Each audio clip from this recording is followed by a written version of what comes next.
is your relationship with time? Are you wired and tired, stressed and overwhelmed, busy and going nowhere? Or just want to scale your business? Welcome to Take Back Time with your host, Penny Zenker. Penny focuses on books, strategies, tools, and tips to help you work smarter and approach your time more strategically. As a result, you can have more energy, focus, and get more done in less time. Be more efficient and effective. Get ready to take back time. Hello, and welcome to Take Back Time. My name is Penny Zenker. And on this show, we always have amazing leaders and just incredible strategists on this show to help you to do just that, to take back your time. And that means to work smarter, not harder. And today is certainly no exception with Lee Cockerell. He's a retired executive vice president of operations for the Walt Disney World Resort in Lake Buena Vista, Florida, a position that he held for 10 years. His responsibilities encompassed a diverse mix of operations, which included 20 resort hotels with 24,000 guest rooms, right? That's a lot. 4 theme parks, 2 water parks, 5 golf courses, and a partridge in a pear tree. No, a shopping village, and a night complex, an ESPN sport complex. So we're talking pretty serious magnitude that Lee was responsible for. And he joined Disney in 1990 as director of food and beverage and quality assurance for the Disney Paris hotels. And prior to that, he was an executive with the Marriott Corporation for 8 years with Hilton Hotels. He's also the best-selling author of 4 books on leadership, management, and world-class customer service. So Lee is going to bring you an incredible amount of value from his experience. So listen up, get a pen out, and here's Lee. Hey there. Thank you. That was great. So Lee, I don't even know where to start. You've got so much wonderful experience. Just maybe tell us, what's your backstory? Why are you so passionate about, I know you talk about time management magic and leadership, customer service, motivates you to be so passionate in that area? Well, I started out very young in the business. I went to college for 2 years, but forgot to go to class. So I went in the Army after I flunked out, and I learned a lot about discipline there. And then I got a job at the Washington Hilton up on Connecticut Avenue in D.C., up there where John Hinckley shot President Reagan back in the 80s. I worked there for several years, and I learned about service, and I happened to have a good mentor who took me by the hand and taught me the business because I knew nothing. And I guess that early exposure to working in a great place where high expectations were there for you to perform at a high level. And, you're better to probably develop when you're young, your philosophy and ideas and attitude about taking care of people. And I did, and I worked for Hilton 8 years in Washington, D.C., Chicago, Waldorf Astoria in New York, Los Angeles. I joined Marriott, spent 17 years with them, and Philadelphia, Chicago, Washington, Boston, all over the place. All over. Got recruited by Disney in 1990 to open Disneyland Paris, and went there for 3 years, and then I came back to Orlando, and by then I guess they thought I knew what I was doing, so they put me in charge of all the operations in Orlando, and I did that for 10 years, and then I retired, and now I go around talking about it, writing books about it. And I'm particularly interested in education with high school, middle school students, and healthcare, working in those areas a lot because Fantastic. There's a lot to be done there. Fantastic. Tell us, what is, as it relates to, let's say, time management or any other key leadership point, what was the one thing that really influenced you the most as a young, you said you were mentored and you got some great mentor. What was one of the great lessons that you learned? Well, I think I suffered from compulsiveness, so I always wanted to get everything done, but I didn't really have a system for how to accomplish it, I was kind of bashful about raising my hand to take on more responsibility, or maybe insecurity from the way I grew up in a kind of a dysfunctional family of being insecure, so I wasn't sure I could do things. And I went to this time management seminar. It lasted for 2 days, about 1980, and I learned, I sat on the front row and I sucked it all in, and I learned a system for carrying out the things I wanted to get done. And slowly but surely, I learned that if I would follow this and think about what I was going to do today, this week, this month, this year, and write it down and open it up every morning, take a look at what I thought I wanted to do, and then kind of do it. I start checking them off, and it's a special feeling you get when you accomplish something. And I like to check it off in red pen because red makes you feel super. It's dopamine. It's going right up there, going ding, ding, ding, ding, ding, ding. Yeah, and when you're able to get things done, that's exactly right. Your self-confidence gets better. Absolutely. You believe in yourself. You start to get a lot of accolades from people saying, so thank you so much. Thank you. You do great work. You're reliable. You're credible. You keep your promises. I'm going like, wow, this is good I want stuff. more of that, right? Yeah. So I started really practicing it and studying it and thinking about it and learning new ways to do it. And then I started teaching it. Let me tell you, if you want to learn something, I've taught time management for 35 years. I've got it inside me. I don't need a book to teach it from. I don't need a manual. And you get really good at it. And when you become an expert in something, people want you to come and help them because that's what I tell young people. Become an expert in something and decide what it's going to be, and you will be it if you focus on it every day. And it'll always give you a backup. If things don't work out the way you want them to, but if you're an expert in something, you can always go back and do that. So I know I can be a good waiter. So I can always go back and do that and make cash tips. But that's how I started focusing. And people said, why were you so crazy about time management? I said, well, probably compulsiveness, but I have this deep fear of failure. So I wanted to make sure nobody ever criticized me. I don't take criticism very well. I'm still working on that. My wife is trying to train me to get over it and quit being so defensive. I cover it's just it up. feedback. It's just feedback, not criticism, just feedback. I cover it up pretty well these days. I'm sure you do. Now, I know that Disney has a very interesting and different approach. I've talked to some other people, not through an interview, but just met some different people, and they said they have different approaches to time management. So what would you say is the secret at Disney to how they manage time for the organization? Yeah, well, I think anybody that works for Disney, when you first join there, they give you a pretty big orientation and time spent making sure the expectations for performance are very clear.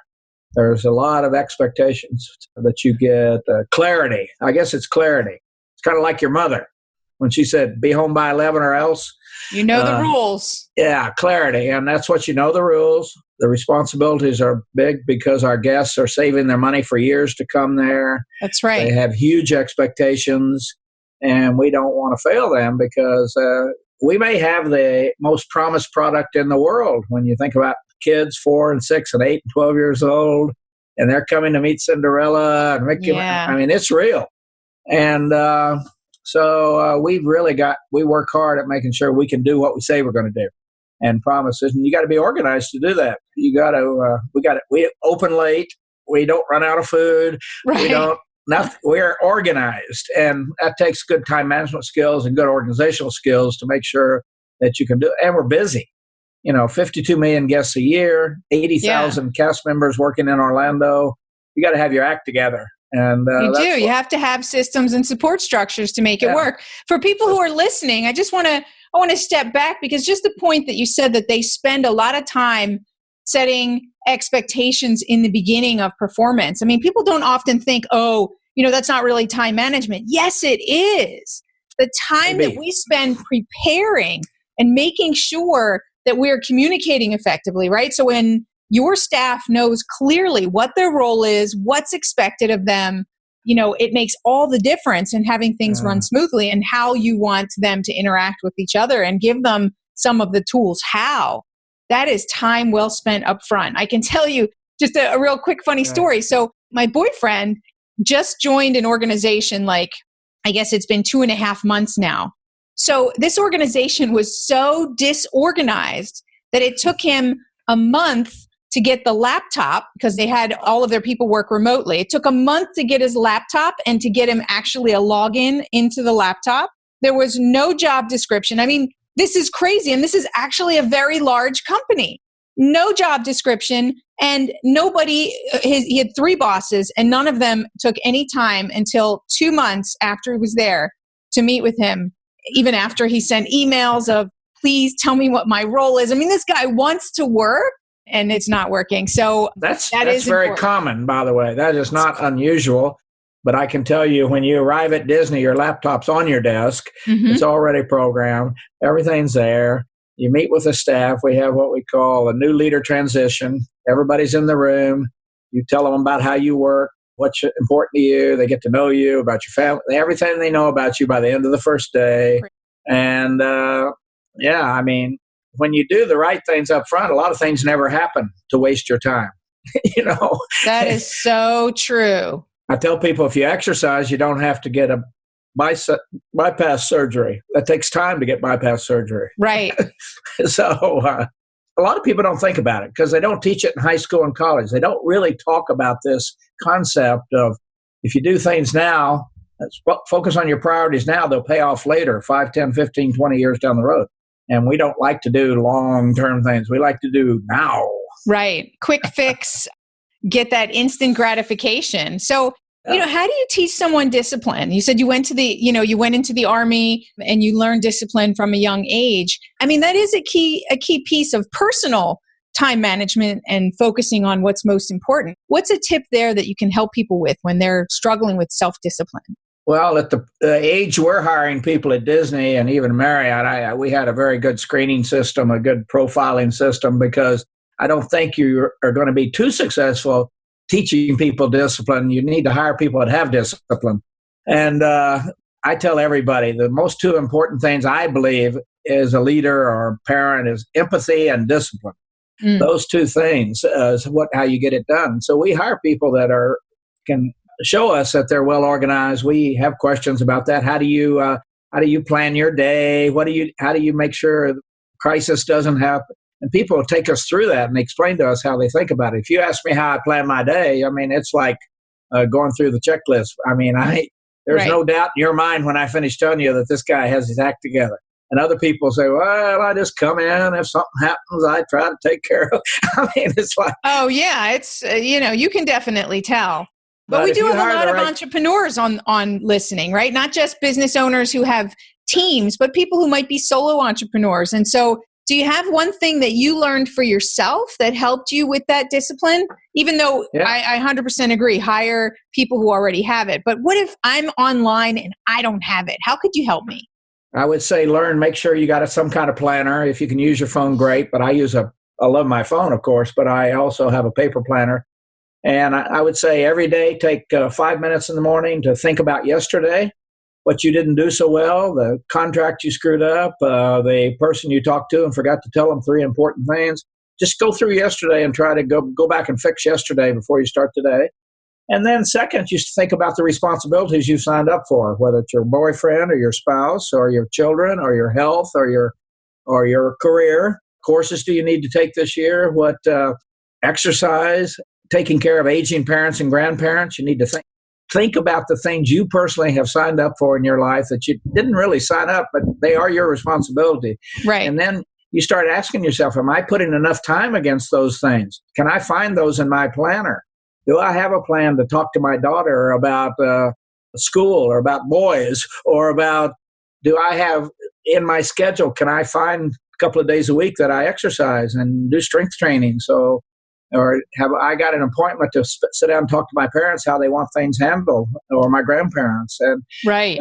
Once you list your priority or the things you're responsible for, it's a longer list than you think, because a lot of it you're not ready for yet. Things that you're going to need your retirement. You're not thinking about that now. People are thinking about it about 2 weeks before they retire and find out they didn't get it together.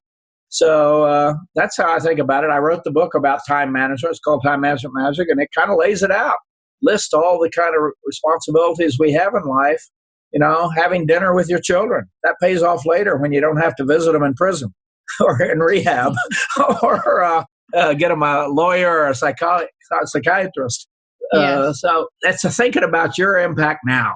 And most people don't want to do it. And the main thing you got to focus on is, are you working on the hard things? Everybody knows the 2 or 3 hard things they've been putting off for years. And I tell people, think about them. You know what they are. Could be a relationship. It could be going back to school. It could be having a hard conversation with somebody. It could be making a hard decision. But if you don't do the hard things, life gets harder. And you got to get used to doing it, because it'll bite you. It'll bite you hard, and time goes by quick.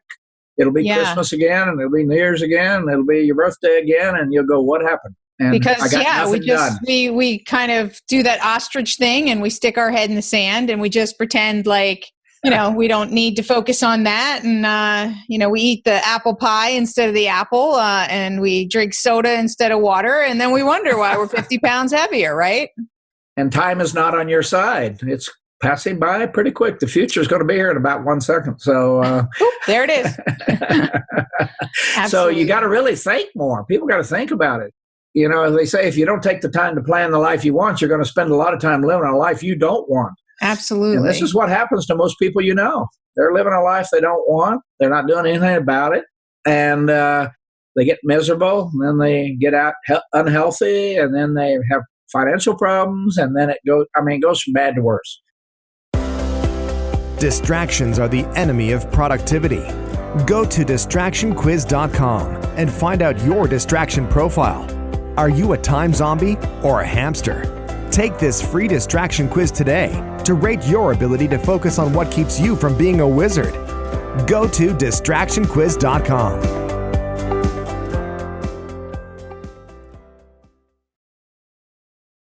And it's so easy, right? All we need to do is to take a step back and take, like you said, if you regularly spend 5 to 10 minutes in the morning and then in the evening, just to kind of sum up and see where you are, and then maybe once a quarter or something like that, do a deeper thought. Like you said, just give yourself time to think.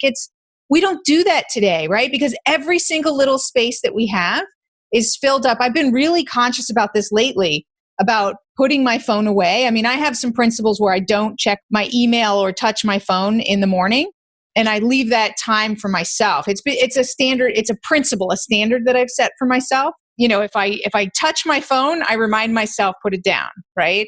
And we have to create those spaces for ourselves, because if I'm waiting in line, I go onto Facebook and I'll just quickly see anything that's interesting. And what happened to just thinking and just being there without, any interaction or talking to the person in line in front of us, right?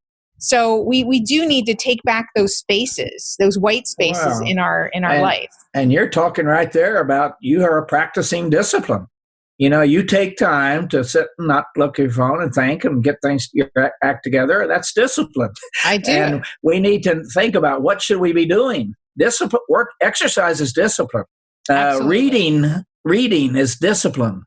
Going back to school is discipline. Getting ready for your retirement is discipline. That's all it is getting it done. And you get what you want. Yeah. So if you got a bad life, you must want that. So, Mr. Marriott told me if you have flies in your restaurant, you like flies. So that's right. Well, you can always, no matter what it is, every day is a new day. You can wake up and step back and decide that my past is not equal to my future, and I'm going to do something different. Never too late to get better. Absolutely. What's the greatest advice that someone gave you? Don't underestimate what you can do. Don't underestimate the impact you have on other people every day, for good or bad. Right. And I think about that a lot, of that, when I was growing up as just a young kid from Oklahoma. But then when I got these big positions, I had to quit thinking about Lee's just this good old boy from Oklahoma, that I have a job that people expect me to be responsible, pay attention, be available for them, help them. And it took me a while to learn that. I have to behave, and I have to be careful what I say and do, because it may intimidate or scare people that it's not Lee, it's the position. And right.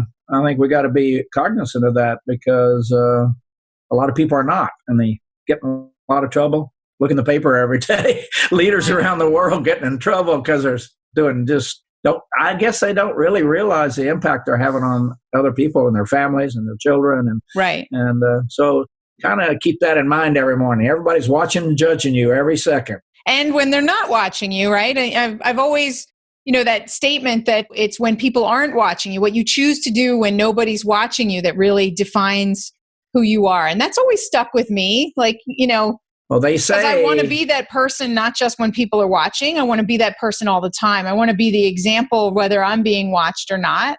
That's character. That's they say true. reputation is who people think you are. Character is who you are when nobody's around. Yeah, that's true. But character takes discipline too, right? Because absolutely. I mean, especially for men. Yeah. Well, for everyone, right? In different ways. Lack of discipline gets people in more trouble than anything else in the world. Yeah, absolutely. So we need to go on some sort of a discipline campaign to help people to get their discipline back. I was just recently saying, you can assess somebody's relationship with time by one simple question. And I know your answer, but I'll ask you anyway. So do you use the snooze button when you wake up in the morning? I do not. Actually, I don't even use an alarm. Oh, there you go, right? I wake up and I get up. And I don't use any technology that's unreliable. And by the way, most clocks are reliable, but somehow people say the alarm didn't go off. So I'm not sure how that works. Well, that's our excuse mechanism, right? That always says the alarm didn't go off, or they hit snooze, right? I think it's the worst invention that could have come about. And it came about, I think they said in the 60s, with the hippie generation and it's the worst thing because it means that we start our day in resistance and with a lack of discipline. Now, that's not a great start to our day, is it? You heard, if you snooze, you lose. So you better get up, get with it. Yep. And I recently fell into that trap. So, my boyfriend's a snoozer. So he moved in, he's laying next to me and he's not getting up and snoozing. So I started to snooze and I was like, stop.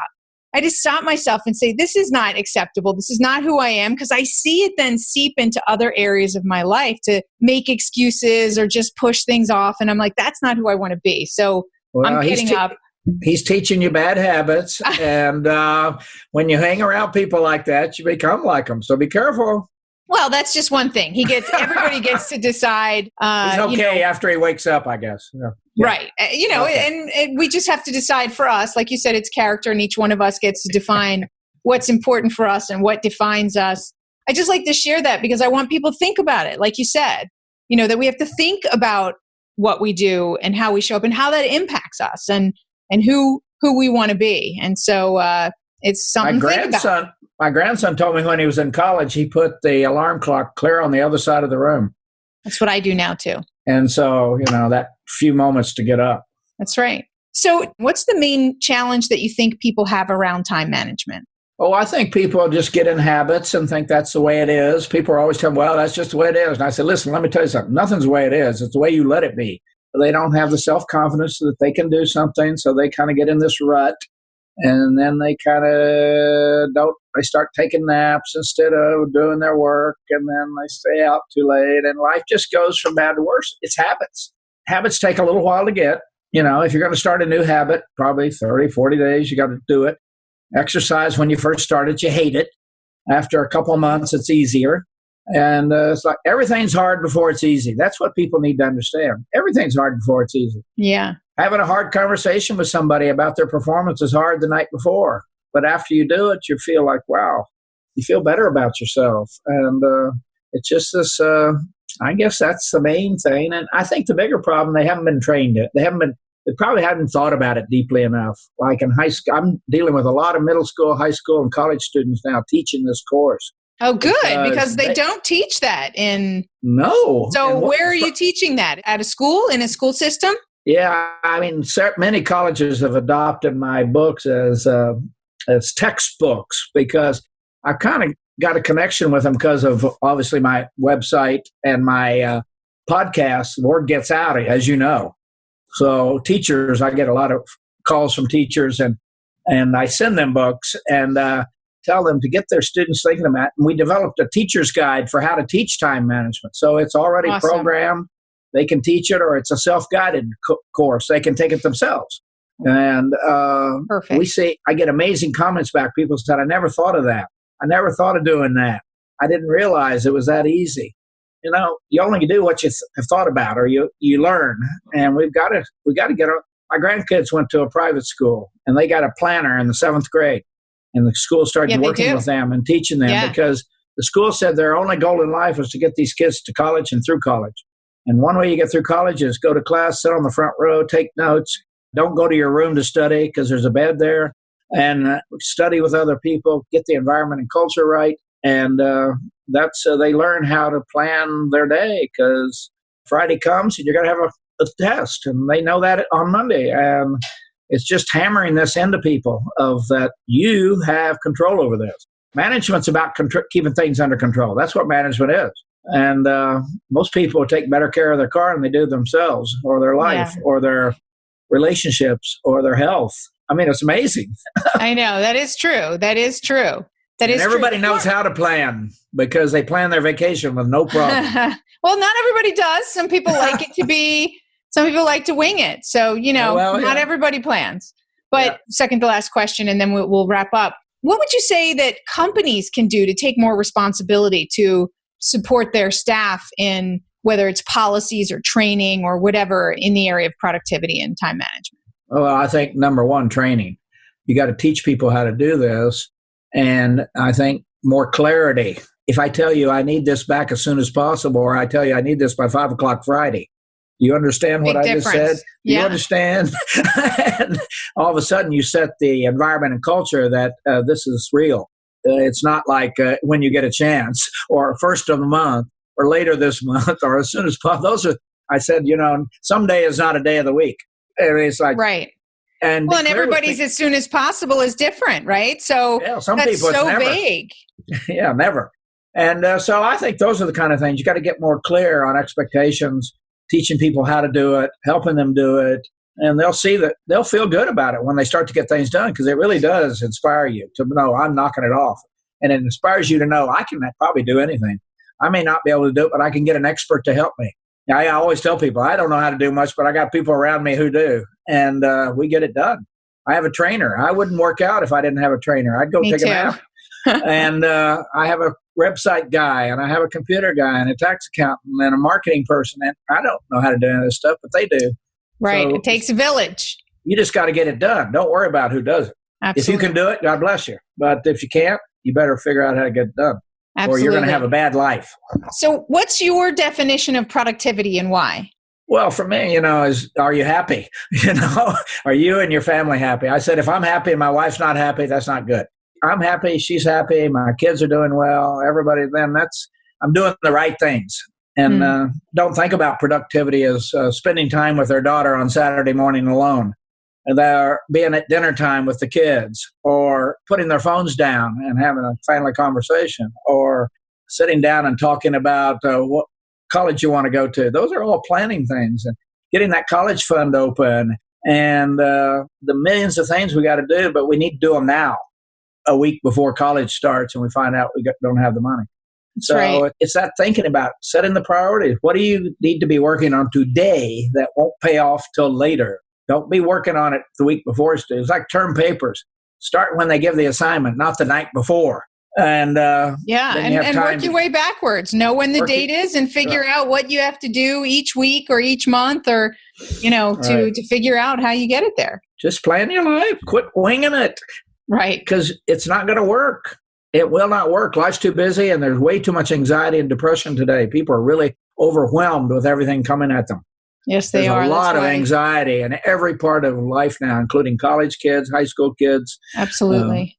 Professionals, because everybody employer wants more, and they want it now, and they want you to learn more and be more. And we have to have those skills too. We have to have coping skills about, time management is part of it, but there's other kinds of skills that we need. Absolutely. Good getting sleep, enough sleep. Those all help. And so it can be done if you want to do it. Absolutely. So is there anything before we have people find out where they can get a hold of you? Is there anything else that you want to share that we missed? I just might say, take the word can't out of your vocabulary. And you'll find out you can have a huge impact, not only on your family, but on your life, your health, on all areas of your life. And it's a pretty short life. I said, there's only 4 ages. You're born, you're 21, you're 65, and you're dead. So you better get with it. Because it happens like that, right? Get moving. Yeah. Get moving. Well, great. How can people get a hold of you, Lee? I have a website, it's Lee Cockerell, COCKERELL.com, and everything in my life's on there. There's free stuff on there if you want it. Okay. There actually was something on there called a Magic Planner. It's free if you text Magic Planner 44222. And we'll send it to you. And it'll tell you all those areas of your life you ought to at least be thinking about. Are you working on those now, or should you be? And we've gotten a lot of positive comments about that, just helping people think about the areas of their life they may not be thinking about. And there's videos on there, and all my podcasts on there, all 260 episodes. They're 15 minutes about leadership, management, and customer service. They're free. We like to give free stuff away because people like you better when you give free stuff. So one day they might buy a book. So, absolutely. Yeah, that's it. That's where I put everything. Great. Well, thank you for being here, Lee. You provided a lot of great value and experience. Yeah, good to see you. Take care. Get organized. And that's the tip for you guys listening. Get organized, get disciplined, and get organized. So thank you all for being here. And I'm sure you took away at least one nugget that you can think more about and take time to step back and to think about that and to really be more in control of your life. And that is Take Back Time. So this is Take Back Time. That's what you're listening to. And my name is Penny Zanker. And we'll see you in the next episode.